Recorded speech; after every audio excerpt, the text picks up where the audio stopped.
खरं तर प्रत्येक वेळेस पंचनामे, पाहणी दौरे हे अकस्मात येणाऱ्या आसमानी संकटामुळे प्रत्येक वर्षी 2-2, 3-3दा ह्या घटना घडत आहेत. बरं, हे पंचनामे करत असताना मानवी श्रमाला मर्यादा आहेत. किती शेतांमध्ये ते अधिकारी जाणार आणि किती ठिकाणी ते पंचनामा करणार. आणि जेव्हा कामाचा लोड वाढतो त्यावेळेस क्वालिटी खालावते. तेच अधिकाऱ्यांचंही होतं.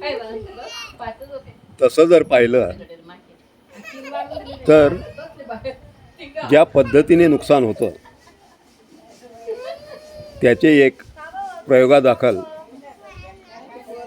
काही व्हिडिओ घेतले तर त्यातून देखील ठरवता येऊ शकतं की किती टक्के आपण सरसकट द्यायला पाहिजे. इतर ठिकाणी बराच पैसा खर्च होतो. शेतकऱ्याला जर 2 पैसे गेले तर बिघडणार कुठे.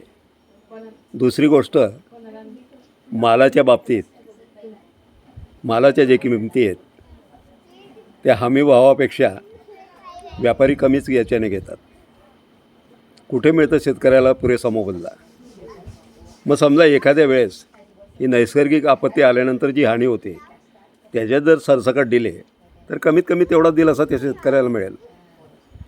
आज घडीला संपूर्ण 2 सीझन तसेच गेले. हातातोंडाशी आलेला घास ऐन वेळेस निसर्गाने आघात करून ओढून नेला. आता नुकत्याच झालेल्या वादळी वाऱ्यांमुळे, पावसांमुळे आणि गारपिटीमुळे बरंचसं नुकसान झालं आहे.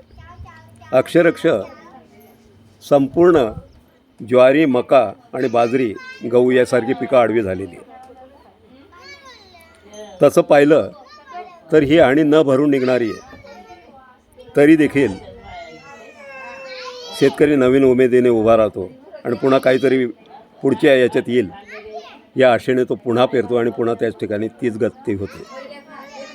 कुठेतरी माणसाप्रमाणे, मानवाप्रमाणे शेतकऱ्याला संवेदनशीलतेने वागवायला शिका. गरजेचं आहे ते. अन्यथा एकदा जर शेतकऱ्याचीच भावना शेतीवरची उडाली तर मात्र सर्व अवघड होऊन बसेल. किती आयात करणार तुम्ही बाहेरून. एवढ्या लोकसंख्येला खाद्य पुरवणं एवढं सोपं नाही. शेतकरी आहे तर सर्व काही आहे. अन्न शेतकऱ्याशिवाय मिळणार नाही. याची नोंद प्रत्येकाने घेतली पाहिजे.